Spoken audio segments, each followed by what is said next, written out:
Good morning विद्यार्थी मित्रों। पाठ 16 आबोहવાની અંદર અત્યાર સુધી આપણે ભારતની આપણે જે મુખ્ય ચાર ઋતુઓ છે જે દિલ્હીની અંદર આવેલું હવામાન ખાતું છે એના દ્વારા ભારતની ઋતુઓને ચાર ભાગની અંદર વહેંચવામાં આવી છે: શીત ઋતુ, ગ્રીષ્મ ઋતુ, વર્ષા ઋતુ અને નિર્વર્તન ઋતુ, એટલે કે શિયાળો, ઉનાળો, ચોમાસું અને પાછા ફરતા મોસમી પવનોની ઋતુ. એમાં આપણે બે ઋતુઓ વિશે માહિતી મેળવી હતી: શીત ઋતુ અને ગ્રીષ્મ ઋતુ. આજે આપણે વર્ષા ઋતુ અને નિર્વર્તન ઋતુ જે છે એના વિશે માહિતી મેળવવાની છે. સૌથી પહેલા આપણે વાત કરીએ તો કે વર્ષા ઋતુ. વર્ષા ઋતુનો આમ જોવા જઈએ તો સમયગાળો જે છે એ જૂનથી સપ્ટેમ્બર સુધીનો છે. જૂનથી સપ્ટેમ્બર સુધીના સમયગાળા દરમિયાન વર્ષા ઋતુ જે છે એ આપણે અનુભવીએ છીએ. આ ઉપરાંત આ સમયગાળા દરમિયાન મોટા ભાગનો જે ભારતની અંદર પડતો વરસાદ જે છે એ જૂનથી સપ્ટેમ્બર સુધીની અંદર પડી જાય છે. 64% જેટલો વરસાદ આ દરમિયાન પડે છે, 80% જેટલો વરસાદ. આ ઉપરાંત બીજું કે ભારત જેવા કૃષિ પ્રધાન દેશ જે છે એ કૃષિ પ્રધાન દેશની અંદર વર્ષા ઋતુનું ખૂબ જ મહત્વ રહેલું છે. ઘણી બધી જગ્યાએ ભારતની અંદર ખેતી જે છે એ વર્ષા ઉપર જ આધારિત છે. જો વરસાદ ન પડે તો ઘણી બધી જગ્યાએ પાક નિષ્ફળ જવાનું પણ સમસ્યા જે છે એ ઊભી થાય છે. આ ઉપરાંત ભેજવાળું તથા વાદળછાયું હવામાન જે છે એ ભારત તરફ દક્ષિણ પશ્ચિમ એટલે કે નૈઋત્ય જે છે એ મોસમી પવનોને આભારી છે. ભારતની અંદર નૈઋત્યના મોસમી પવનો જે છે એ વરસાદ આપે છે. નૈઋત્ય શું છે? આપણા મુખ્ય જોવા જાવ તો ચાર દિશાઓ છે. એક ઉત્તર, બીજું દક્ષિણ, ત્યાર પછી પશ્ચિમ અને અહીંયા પૂર્વ. આ ચાર દિશા, બરાબર? ઉત્તર, દક્ષિણ, પૂર્વ અને પશ્ચિમ. તો એવી જ રીતે ચાર દિશાઓની જેમ જ આપણા ભારત દેશની અંદર પણ ચાર ખૂણાઓ આવેલા છે. હવે ચાર ખૂણા કયા કયા છે? આ બાજુ જે પાકિસ્તાનની સરહદ લાગે છે ત્યાં કયો ખૂણો આવેલો છે? કોઈને ખ્યાલ છે? અહીંયા વાયવ્ય ખૂણો આવેલો છે. ત્યાર પછી આ ખૂણો જે છે જ્યાં આપણે નેપાળ આવેલું છે અને ચીનની સરહદ લાગે છે એ બાજુ જે છે ઈશાન. યાદ રાખજો. ત્યાર પછી આ સાઈડ જે છે વચ્ચેનો ભાગ, આ બાજુનો જે બંગાળની ખાડીની એક બાજુનો છે ત્યાં જે છે અગ્નિ. અને ત્યાર પછી નીચે જ્યારે આપણે આવીએ આ સાઈડની અંદર અરબ સાગરમાં તો ત્યાં આવે છે નૈઋત્ય. એટલા માટે કીધું છે કે ભારત દેશની અંદર નૈઋત્યના મોસમી પવનો જે છે તે વરસાદ આપે છે. આ પવનો ધીમે ધીમે કરતા કરતા લગભગ બધા જ વિસ્તારની અંદર, ભારતના જેટલા પણ ભાગ છે એ બધા જ વિસ્તારની અંદર તે ફેલાઈ જાય છે. મે માસ સુધીમાં ભારતની અંદર મધ્ય અને એશિયામાંથી જે ભૂમિભાગો જે છે એ ઊંચા તાપમાનના કારણે એક હલકું દબાણ જે છે એ ઊભું કરે છે. અને આ હલકા દબાણના કારણે દક્ષિણમાં આવેલા હિન્દ મહાસાગર જે છે એની અંદર ભારે દબાણ હોય છે. હવે આ હલકું દબાણ જે છે એ ભારે દબાણને પોતાની તરફ, એટલે કે ટૂંકમાં હલકા પવનો જે છે એ ભારે પવનોને પોતાની તરફ આકર્ષવાનું કામ કરે છે. ધીમે ધીમે આ પવનો આગળ વધતા જાય. જેમ જેમ આગળ વધતા જાય તેમ તેમ આ સમયગાળા દરમિયાન જે છે એ જૂન અને સપ્ટેમ્બર હોય છે. અને આ જૂન સપ્ટેમ્બર સુધી સમુદ્ર ઉપરથી ઉનાળાના મોસમી પવનો જે છે એ ભારત તરફ વળે છે. અને ભારત તરફ આવે ત્યારે આ પવનોની અંદર પુષ્કળ પ્રમાણમાં ભેજ હોય છે જે ભારતની અંદર વરસાદ આપે છે. પણ આમ છતાં આપણા ભારત દેશની અંદર જે પવનો વરસાદ આપે છે એને આપણે બે ભાગની અંદર વહેંચવામાં આવ્યા છે.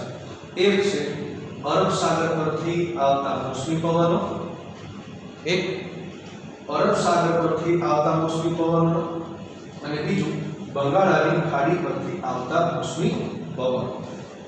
આ પવનો કઈ રીતે વરસાદ આપે છે એની વાત કરીએ તો સામાન્ય રીતે ભારતની અંદર આમ જોવા જાવ તો નૈઋત્યના મોસમી પવનો જે છે અહીંયા આવેલું છે કેરળ.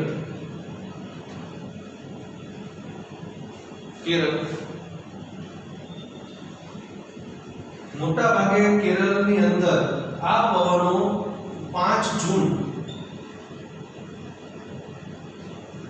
ક્યાં સુધીમાં 5 જૂન સુધીમાં એન્ટ્રી લઈ લે છે. એટલે કે 5 જૂન સુધીની અંદર કેરળની અંદર વરસાદ જે છે એ શરૂ થઈ જાય છે.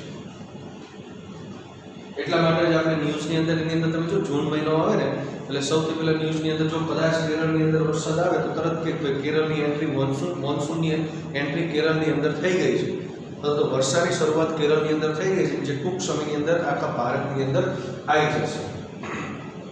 પણ મોટા ભાગે જ્યારે આ પવનો ધીમે ધીમે આગળ વધતા જાય છે એ પવનોની અંદર એક તો ભેજનું પ્રમાણ ખૂબ જ વધારે હોય છે.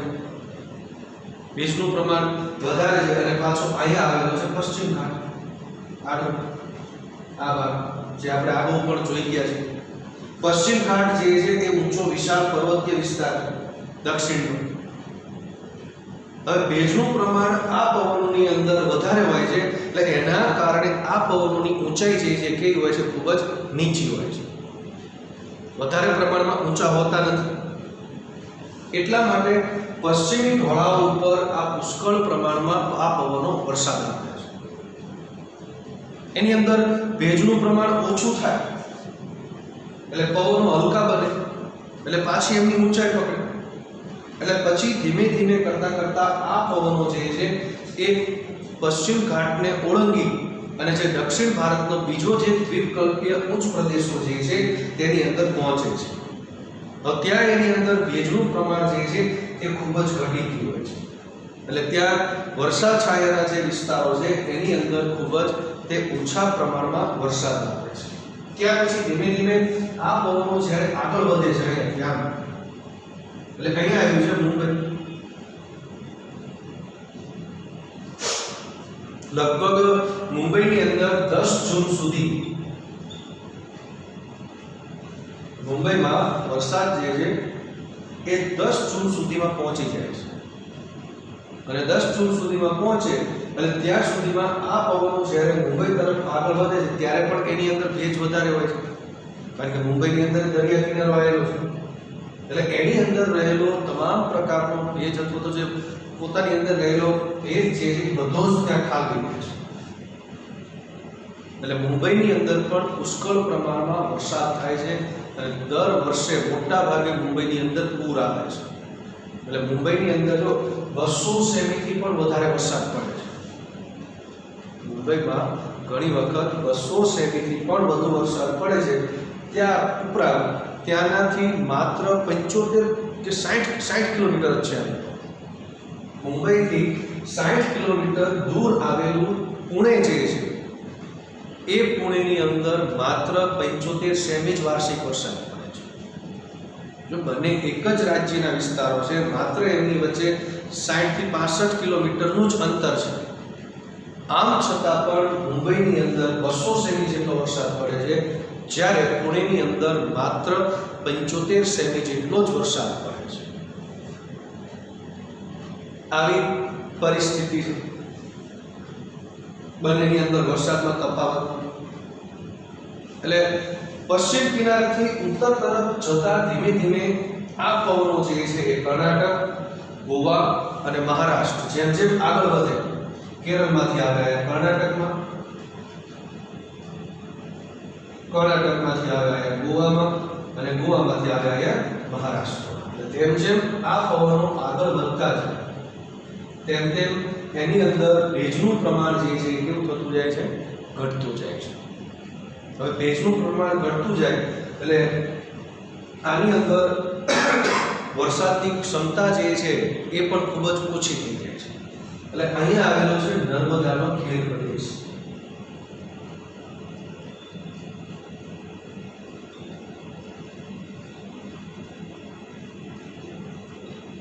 હવે જ્યારે આ પવનો નર્મદાના ખીણ પ્રદેશની અંદર પહોંચે છે અહીંયાથી આગળ વધતા,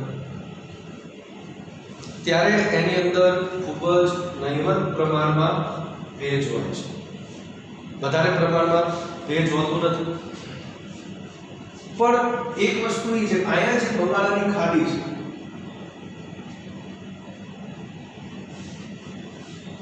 અહીંયા આપણે અરબ સાગર,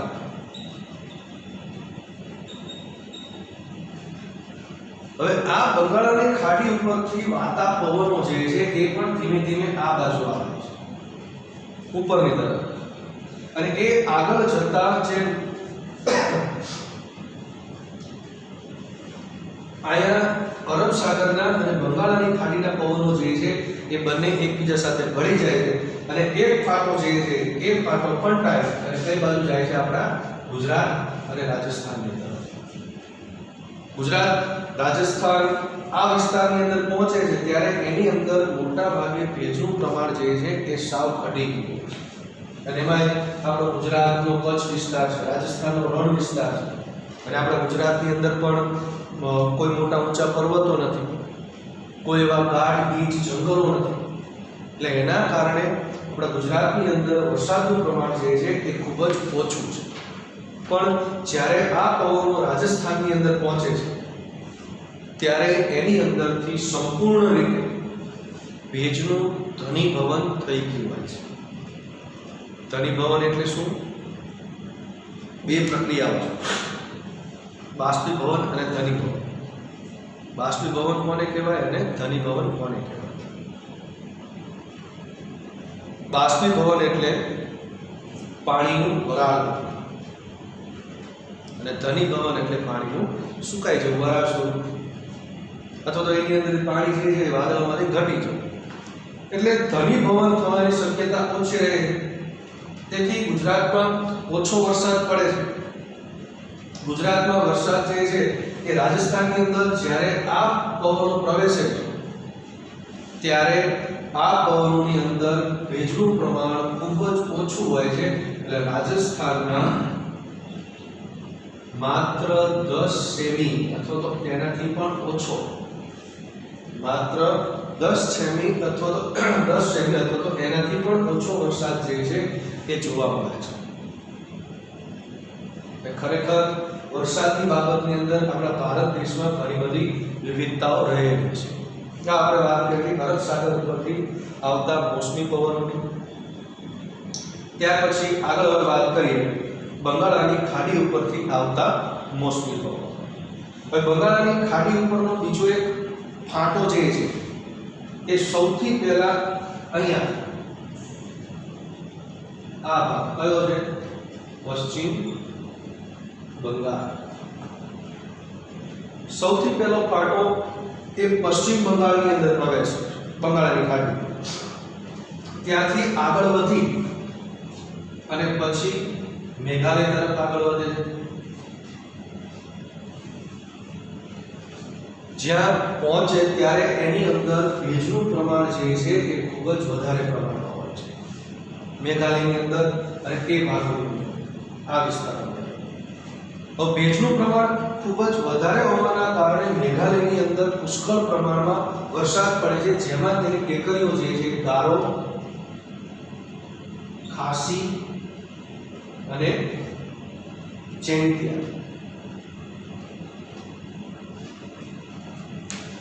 ગારો, ખાસી અને ચેન્ટિયાની ટેકરીઓ જે છે એ ટેકરીઓની અંદર પુષ્કળ પ્રમાણમાં તે વરસાદ વરસાવે છે. અને તે અગાઉ આપણે વાત કરી હતી કે જે ભારતના સૌથી વધારે વરસાદ આપતા જે સ્થળો છે ચેરાપુંજી અને મોન્સૂન ડ્રમ, એ ચેરાપુંજી અને મોન્સૂન ડ્રમ જે છે એ આ ટેકરીઓની અંદર જ આવેલા છે, ગારો, ખાસી અને ચેન્ટિયાની ટેકરીઓની અંદર. તો ત્યાં લગભગ વાર્ષિક સરેરાશ વરસાદ જે છે તે 1200 થી 1400 સેમીથી પણ વધારે વરસાદ પડે છે, જે દુનિયાનો સૌથી વધારે વરસાદ પડતા સ્થળોનું એક સ્થળ છે. કારણ કે અગાઉ મેં તમને કીધું કે આપણા ભારત દેશની આબોહવામાં કેટલી વિવિધતા છે. એક બાજુ રાજસ્થાન છે જ્યાં માત્ર 10 સેમી જેટલો વરસાદ પડે છે અથવા તેનાથી પણ ઓછો વરસાદ પડે છે. તો એની સામે પૂર્વનો ભાગ છે કે જ્યાં 1200 થી 1400 સેમી જેટલો વરસાદ વરસે. પશ્ચિમ તરફ ફંટાતા આ પવનો જે છે એ હવે દિશા બદલે છે, ધીમે ધીમે આગળ દક્ષિણ પૂર્વ દિશાના બને છે અને ધીમે ધીમે આ પવનો જે છે અહીંયાથી શરૂ કરી અને બધા પશ્ચિમ બંગાળ, અહીંયા આવ્યું બિહાર, અહીંયા આવ્યું ઉત્તર પ્રદેશ.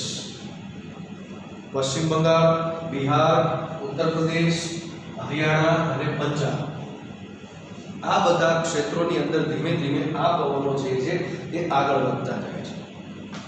પણ જેમ જેમ પવનો આગળ વધતા જાય તેમ તેમ એની અંદર ભેજનું પ્રમાણ જે છે એ ખૂબ જ ઘટતું જાય છે અને જેમ જેમ આગળ જતા જાય તેમ તેમ આ પવનો વધારે ઓછા, સૌથી ઓછામાં ઓછો વરસાદ જે છે એ આપતા જાય છે. એટલે આગળ જતા બંગાળની ખાડી ઉપરથી આવતા મોસમી પવનો જે છે એ અહીંયા અરબ સાગર અને બંગાળની ખાડીના પવનો આ બંને એક થઈ જાય છે અને સીધે ઉત્તરવર્તી હિમાલય ક્ષેત્ર જે છે બંને ભેગા થાય એટલે હિમાલયનો જે વિસ્તાર છે, ખાસ કરીને આપણે જમ્મુ કાશ્મીરનો, ઉત્તરાખંડનો એ બધો વિસ્તાર, હિમાલયના ક્ષેત્રની અંદર તે પુષ્કળ પ્રમાણમાં વર્ષા સ્વરૂપે વરસે છે. પણ ત્યાં ઠંડી વધારે હોવાના કારણે ક્યારેક ત્યાં હિમવર્ષા સ્વરૂપે પણ વરસે છે. ઘણી વખત એવું પણ બને છે કે મોસમી પવનોની સાથે સાથે બંગાળની ખાડી તથા અરબ સાગર પર તૈયાર થતા ચક્રવાતો જે છે એ પણ ભારત ઉપર પ્રવેશે છે અને ઘણી વખત ભારતના જે તે પ્રદેશોમાં વર્ષા ઋતુ જે છે એ પણ વધુ સક્રિય બને છે.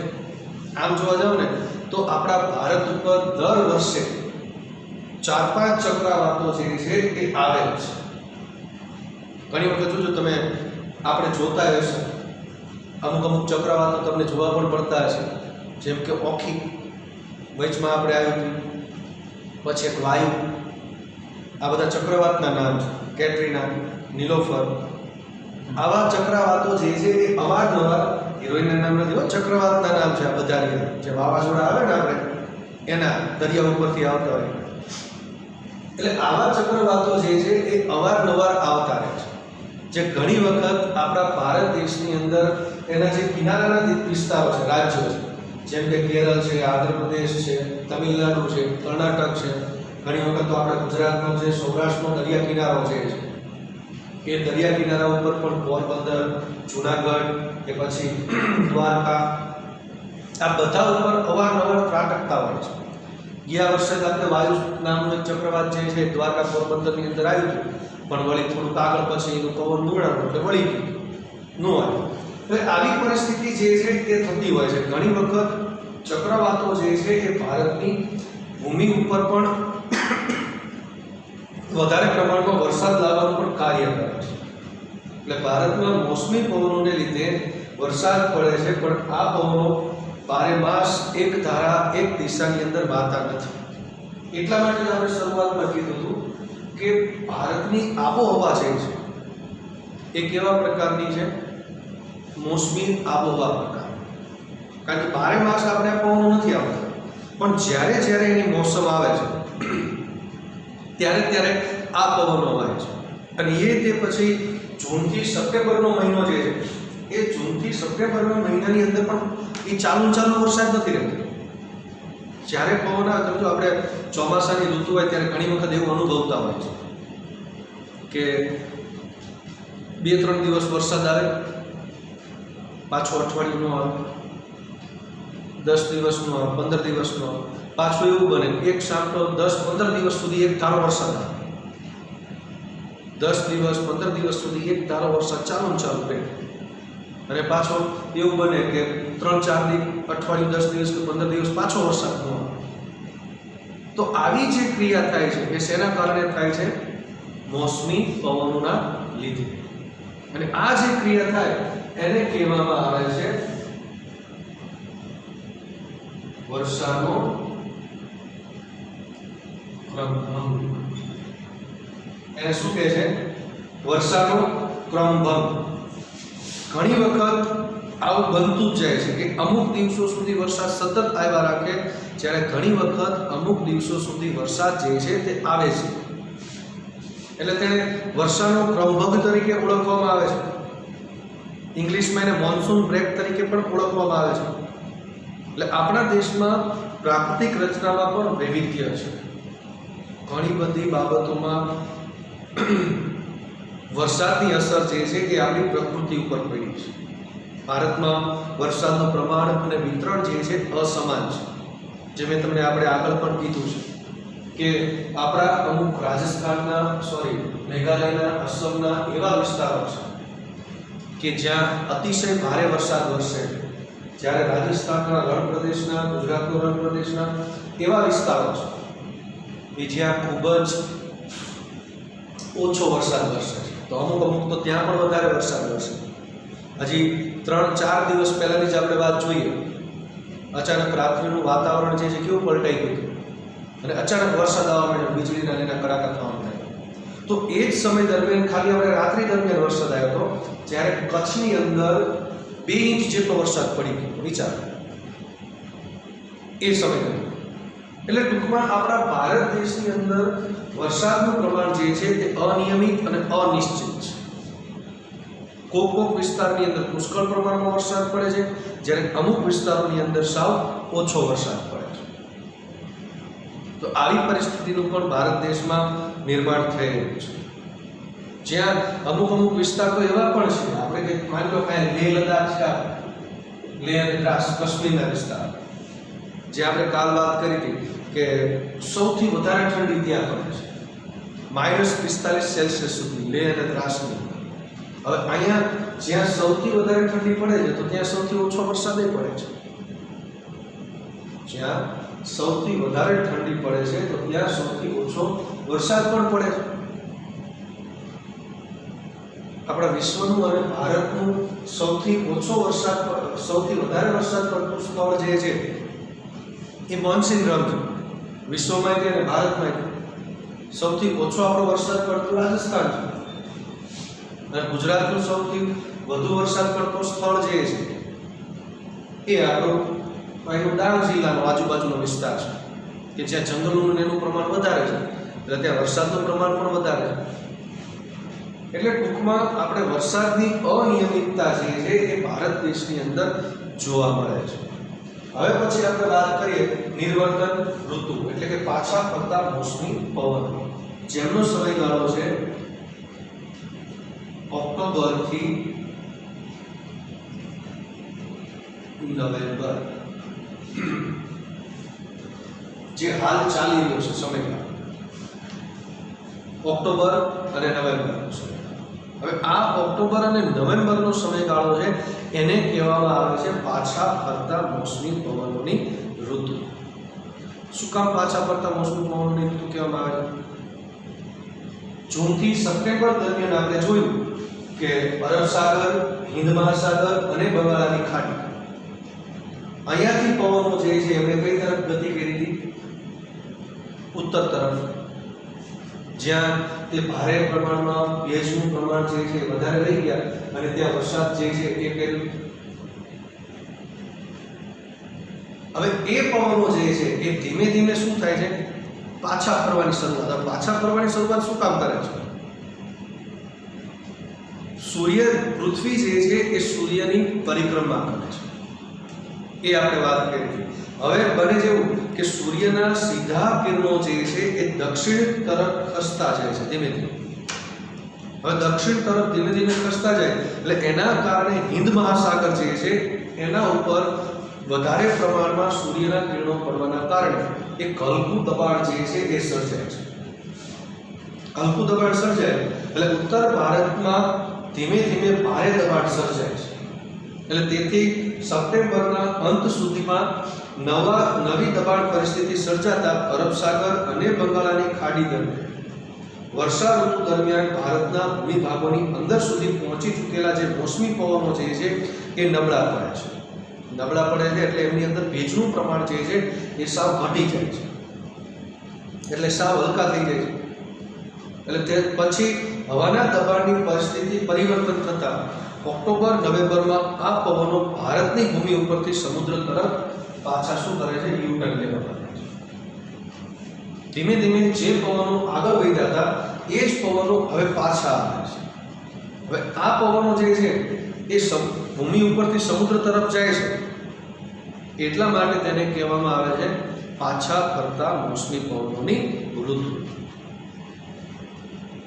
હવે એમાં શું બને છે, આ સમયગાળા દરમિયાન એક તો વર્ષા ઋતુ જે છે એ હોતી નથી, વરસાદ પડી વહી ગયો હોય છે, એટલે શુષ્ક અને ઠંડા પવનોની પરિસ્થિતિનો પ્રારંભ થાય છે. અત્યારે તમે જોશો તો આકાશ જે છે એકદમ તમને સ્વચ્છ દેખાશે, તાપમાન જે છે એ ધીમે ધીમે વધતું જશે.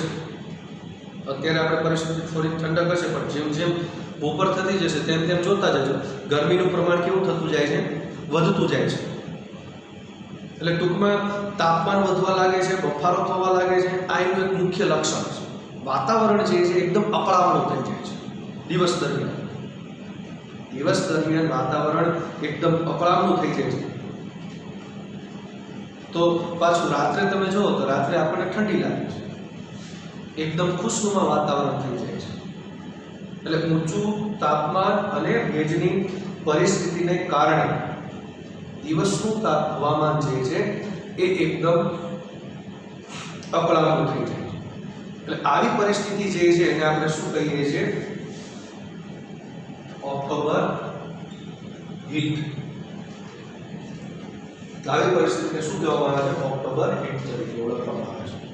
કદાચ પરીક્ષા પૂછે કે ઓક્ટોબર હીટ એટલે શું, તો કંઈક અરબ સાગર અને બંગાળની ખાડી દરમિયાન વર્ષા ઋતુના પવનો જે છે એ ઉત્તર તરફ આગળ વધતા હોય છે. એ પવનો ધીમે ધીમે હિંદ મહાસાગરની અંદર હલકું દબાણ રચવાના કારણે પાછા ફરતા હોય છે. આ સમયગાળા દરમિયાન વાતાવરણ જે છે એની અંદર દિવસ દરમિયાનનું તાપમાન વધવા લાગે છે, જ્યારે રાત્રિ દરમિયાનનું તાપમાન જે છે એ ઘટવા લાગે છે.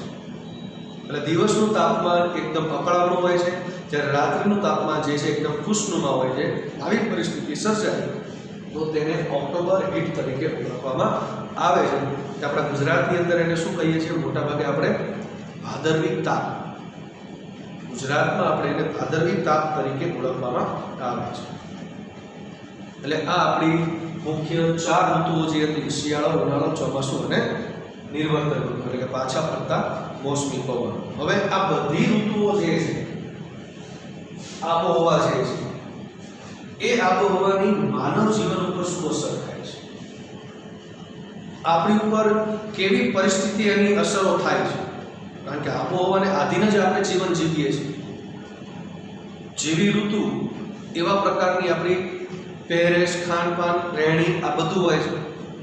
તો એની માનવ જીવન ઉપરની અસરોની આપણે વાત કરીએ તો મોસમી પવનોનું મુખ્ય લક્ષણ જે છે તેની અનિયમિતતા અને અનિશ્ચિતતા છે. અને ખૂબ જ વધારે પ્રમાણમાં ભારતની આબોહવાની ભારતના લોકો ઉપર અસર પડે છે.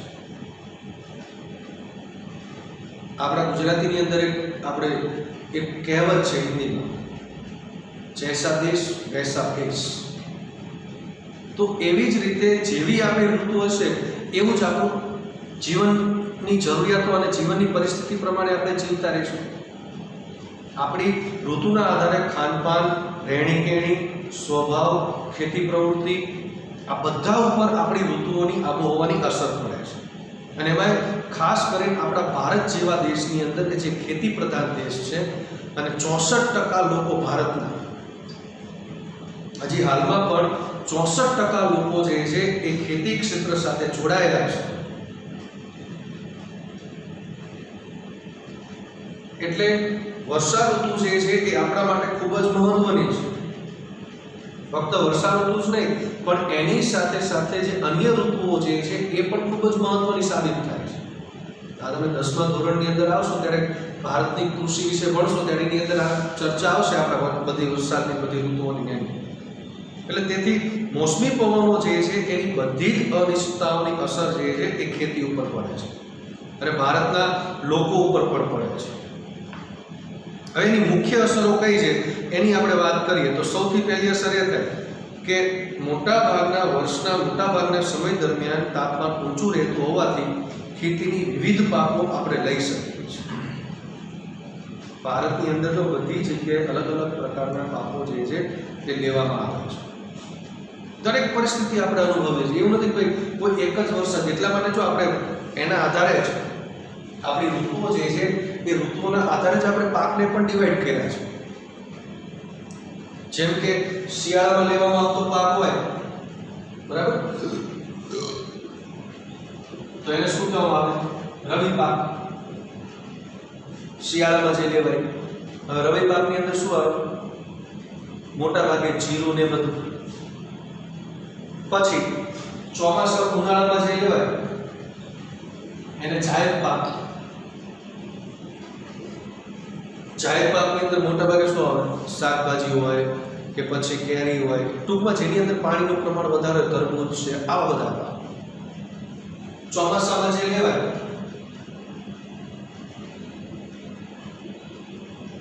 એને ખરીફ પાક. આની અંદર મોટા ભાગે જેને પાણીની વધારે જરૂર પડતી હોય, જેમ કે કપાસ છે, શેરડી છે, કે પછી બીજા બધા અલગ અલગ જુવાર છે, તો આ બધા પાકને પાણીની વધારે જરૂર પડે, એટલે આ ચોમાસામાં આ પાકો લેવામાં આવે છે. એટલે ઋતુના આધારે આપણે પાક જે છે એને પણ વહેંચી દીધા છે, જે ખેતી ઉપર મુખ્ય અસર કરે છે. કારણ કે વરસાદની અનિયમિતતા છે, એટલે જૂનથી સપ્ટેમ્બરના ગાળામાં જ મોટા ભાગનો વરસાદ જે છે એ પડી જાય છે. જે જગ્યાએ વરસાદની સુવિધા ન હોય તો એવા વિસ્તારની અંદર સિંચાઈ દ્વારા પણ આપણે પાક લઈ શકીએ છીએ.